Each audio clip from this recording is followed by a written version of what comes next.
Hello বন্ধুরা, আজকের news. বাংলাদেশের বিজয় সরণিতে মুক্তিযুদ্ধের 7টি মোরাল সরকারি নির্দেশে ভেঙে গুঁড়িয়ে দেওয়া হয়েছে বুলডোজার দিয়ে।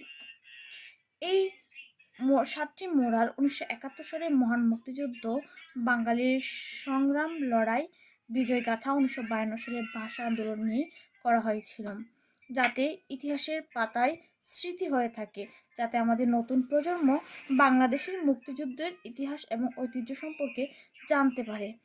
আর সেই ইতিহাস ঐতিহ্যকে ধ্বংস করার জন্য উঠে পড়ে লেগেছে বাংলার তৌহিদি জনতা এবং ডক্টর মোহাম্মদ ইউনূস সাহেব। এভাবে যদি স্থাপনা ধ্বংস হতে থাকে, নতুন প্রজন্ম বাংলাদেশ সম্পর্কে কিছু জানতে পারবে না। তাই আমি আজকে প্রশ্ন করছি, আর কত স্থাপনা ধ্বংস করবেন?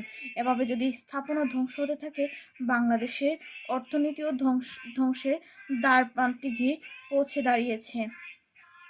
তাই আমরা সবাই স্থাপনা ধ্বংস যে করা হচ্ছে সেগুলোর বিরুদ্ধে কথা বলি, নীরব দর্শকের ভূমিকা না হয়ে অন্যায়ের বিরুদ্ধে কথা বলি। ধন্যবাদ সবাইকে।